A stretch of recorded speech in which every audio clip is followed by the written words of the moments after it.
Salam Kendimas. Kendimas ingin mereview satu unit perangkat kecil dari Demineral Sistem Ionisasi yang akan dikirim ke Serui. Jadi perangkat ini akan digunakan di sana untuk depot isi ulang air minum. Nah, perangkat ini sebelum kita kirim, biasanya kita uji dulu, kita tes dulu, melihat apakah ada kebocoran, apakah resinya baik, apakah bahan pencucinya cukup efisien. Setelah kita semua cek dan sudah kualitas kontrolnya sudah terpenuhi, baru yang akan kita packing dengan kayu. Dalam proses pengetesan ini, saya ingin mengajak sobat-sobat semua untuk melihat bagaimana proses pengetesan dari perangkat ini, bagaimana cara menggunakannya, dan bagaimana hasil yang diperoleh. Sebelum dilakukan pengiriman, itu biasanya saya membuatkan video seperti ini. Tujuannya adalah untuk memberikan edukasi kepada pengguna, supaya ketika barang tiba di tempat, pengguna tidak akan bingung atau lupa ketika menggunakan perangkat ini. Jadi perangkat ini sudah terpasang lengkap dan di samping kiri kanannya sudah ada jerigen yang berisi bahan pencuci. Jadi saya akan mulai dengan cara mengaktifasi atau cara meregenerasi perangkat ini. Di bagian sini ini ada tombol untuk regenerasi kation, tombol hijau untuk mentiriskan, tombol biru untuk memasukkan bahan cuci ke dalam tangki. Demikian juga pada posisi anion. Ya, di dalam jerigen ini sudah ada bahan cuci, sudah penuh, sudah ada bahan cucinya yang akan saya gunakan untuk regenerasi kation. Demikian juga pada jerigen dengan bahan cuci untuk anion. Saya akan memulai melakukan regenerasi. Saya akan menutup semua keran, ya. Keran regenerasi terbuka, sekarang dalam keadaan tertutup. Air masuk tertutup, seluruh keran hijau ini harus tertutup. Kemudian saya akan melakukan regenerasi. Saya hidupkan tombol power, lampu sudah menyala. Kemudian saya akan memasukkan bahan cuci yang ada di jerigen ini ke dalam tangki anion dengan cara saya buka dulu keran merah, ini gunanya untuk regenerasi, dan saya buka keran regenerasi yang ada pompanya, saya buka. Kemudian saya hidupkan air masuk. Nah, dengan demikian air atau bahan cuci dia tersedot masuk, sudah mulai berkurang. Dia akan tersedot masuk seluruhnya ke dalam tangki kation. Jadi jika sudah penuh, air akan keluar lewat selang ini. Bisa dilakukan secara bersamaan. Jadi pada anion juga saya melakukan hal yang sama. Saya tutup semua keran hijau, saya tutup seluruhnya. Tetapi tanpa kecuali ini semua saya tutup. Keran merah ini, keran regenerasi, saya buka. Kemudian keran regenerasi merah juga saya buka, ya. Kemudian saya hidupkan pompa untuk memasukkan bahan cuci anion. Dia sudah masuk. Kita lihat air di dalam jerigen. Jadi nanti ketika sudah penuh, bahan pencuci akan keluar melalui selang ini. Kita lihat di bagian kation, airnya sudah keluar. Lihat. Kita biarkan ini berjalan kedua-duanya selama 40 menit. Kita perhatikan di anionnya juga, kita tunggu sampai air keluar dari selang ini untuk menandakan bahwa bahan pencuci sudah masuk ke dalam anion. Dan proses ini berjalan secara sirkulasi selama 40 menit. Kita biarkan dia berjalan selama 40 menit, bersirkulasi seperti ini terus. Sesudahnya nanti kita melakukan pembilasan. Di dalam sistem kendi emas ini, hubungan antara regenerasi dan produksi sudah terpisah. Jadi dia tidak bergabung atau sudah tidak menjadi satu, tetapi sudah terpisah. Jadi waktu kita regenerasi hanya keran regenerasi saja yang terbuka. Sesudah kita melakukan regenerasi, kita tutup keran regenerasi, kita melakukan produksi, hanya keran produksi saja yang terbuka. Jadi bagiannya sudah terpisah.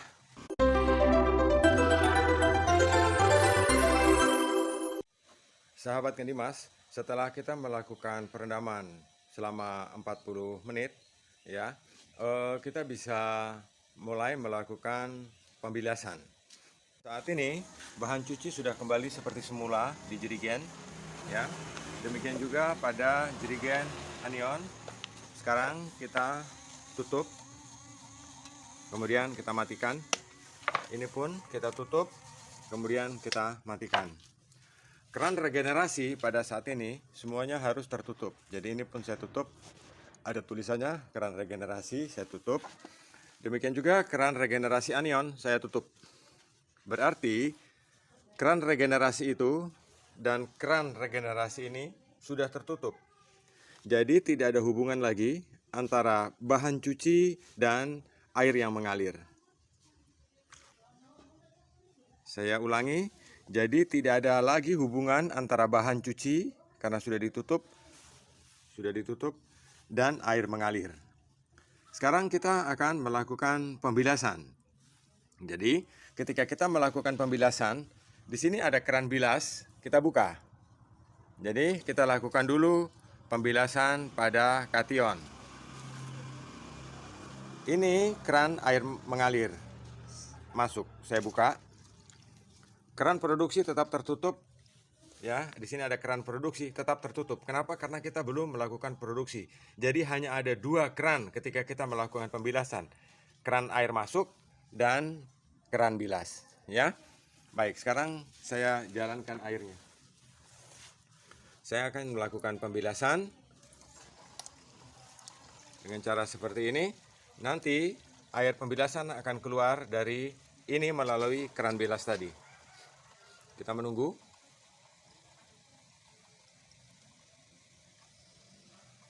Kita menunggu sampai air keluar dari posisi. Kenapa harus kation dulu yang kita bilas? Karena untuk mencuci atau melakukan pembilasan bahan dari anion, kita membutuhkan keran penghubung ini untuk kita mencuci anion. Jadi kita harus menunggu sampai keran ini mengalir. Kita lihat keran sudah mengalir, kita biarkan saja sampai proses pencucian ini bersih, ya. Kita biarkan sampai keran pencucian ini bersih. Dan saat ini saya menggunakan air sumur yang kerannya ada di sana, terhubung dengan selang ini, ya. Nah, saya menggunakan air sumur dengan TDS 280 ppm. Kita akan menggunakan perangkat ini untuk TDS 0.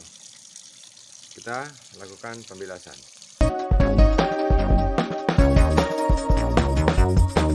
Kita melakukan proses pembilasan kation. Jika kita tidak ingin melakukan pengukuran, biasanya ini saya lakukan selama 5 menit. Jadi secara umum karena saya sudah terbiasa, ini 5 menit saja, ya. Tetapi kalau ingin cepat, nanti dari pengalaman berjalan Anda bisa mengerti sendiri bagaimana cara menggunakan perangkat ini dengan cepat. Karena semua bermula dari kebiasaan, ya. Bagaimana kita tahu bahwa bahan cuci ini sudah bersih? Jadi seperti tadi saya bilang, TDS baku saya air sumur itu 280 ppm. Jadi sekarang saya akan mengukur TDS hasil cuci ini tadi. Saya ukur TDS-nya masih 680. Artinya pencucian saya ini belum bersih. Jadi bagaimana caranya tahu bahwa material cuci atau bahan pencuci kita sudah bersih? Bahan pencuci kita bersih jika TDS yang keluar dari air buangan pembilasan ini sudah lebih rendah dari air baku. Ya. Sahabat Kendimas, tadi kita sudah melakukan pencucian dari kation dan seperti yang saya katakan tadi bahwa ketika TDS sudah turun lebih rendah dari air baku, artinya kation sudah terbebas dari bahan cuci. Nah, Setelah itu kita lakukan pembilasan anion, ya. Dan ketika kita melakukan pembilasan anion itu kita akan mendapati pH di posisi 13 atau 14. Jadi kita harus sabar menunggu sampai pH-nya di posisi 9 atau 9, yang tidak melebihi 5 ya. 9,3 seperti itu atau 9,1. Tapi lebih baik kalau di 8,5. Jadi nanti hasil yang kita dapat pH-nya akan lebih memuaskan. Sekarang coba kita lihat dari hasil buangan bahan cuci anion. Ketika saya melakukan pencucian di anion, saya mengukur TDS-nya. Ini TDS-nya sudah turun di angka 41 ya. Dan saya akan mengukur pH-nya. Ini adalah pH. Kita ukur. pH-nya sudah 7,8. Artinya tangki anion sudah bersih, sudah terbebas dari bahan cuci. Kalau terjadi demikian, kita akan matikan. Saya akan matikan sumber air sumur, kemudian saya matikan pompa air.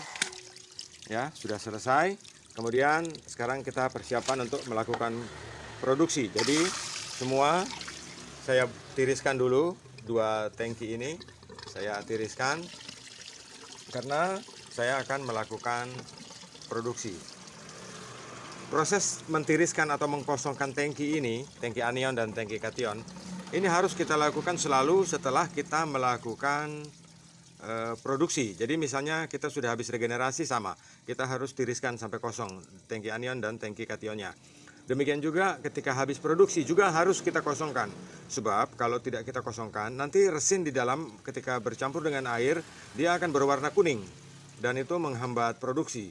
Jadi kalau kita menggunakan tangki yang tidak ada pembuangannya di bawah, yang kita buat sendiri seperti ini, itu dalam memproduksi demineral itu akan bermasalah terus, terutama ketika menggunakan resin, karena kita akan mendapati air itu kuning, ya. Kuning itu karena kupasan dari resin kation. Jadi airnya sangat kuning dan butek, kotor, sangat kotor. Makanya ketika habis produksi harus kita buang. Jadi kita biarkan tangki anion dan tangki kation diam dalam keadaan kosong, tidak boleh ada isinya air. Jadi ketika kita melakukan produksi lagi tidak akan ada masalah kuning, hasil kuning di air ya. Sekarang saya sudah lakukan tirisan dan saya akan persiapan melakukan produksi. Baik teman-teman, bagaimana caranya kita melakukan produksi? Sekarang saya akan melakukan produksi. Keran regenerasi semua tertutup. Keran input terbuka, keran produksi terbuka, keran produksi terbuka, keran tiriskan harus ditutup. Pada anion sama, keran produksi terbuka, keran pembilasan kita tutup. Demikian juga pada kation, keran pembilasan kita tutup. Kemudian keran kontrol, ini untuk mengkontrol TDS produksi, kita tutup. Keran produksi kita buka. Jadi semua keran yang tidak berhubungan dengan produksi harus ditutup. Ini yang tiriskan juga kita tutup. Sekarang kita melakukan produksi. Power hidup, lampunya menyala. Sekarang saya start pompa air. Ya, saya start pompa air dan saya hidupkan TDS kontrolnya seperti ini ya. Kita hidupkan TDS kontrolnya dan sekarang dia sudah di posisi angka 29,5 ya, turun terus cepat bukan? Nah lihat, untuk mencapai TDS 0 itu sangat mudah dan sangat cepat. Ini karena proses masih berlanjut, dia masih tetap berubah-ubah seperti ini. Tetapi secara prinsip, angka di awal itu menentukan hasil produksi kita. Jadi dia masih tetap berubah, tapi nanti dia akan turun di angka stabil.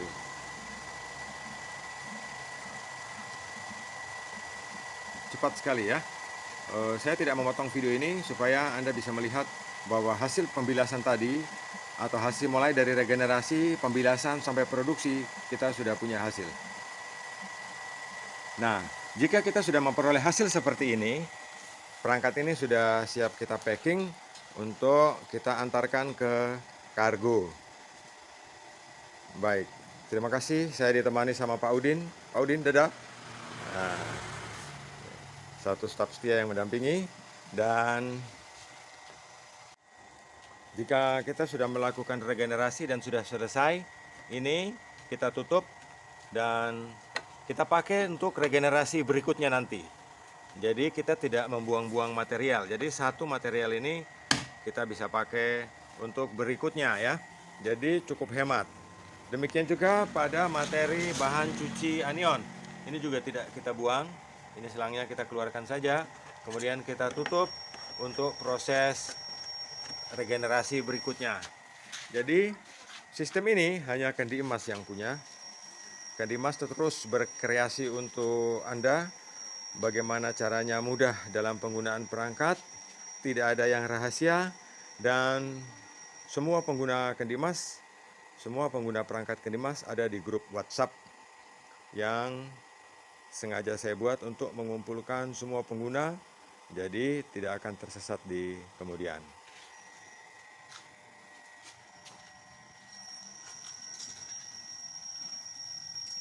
Baik, kita packing sekarang.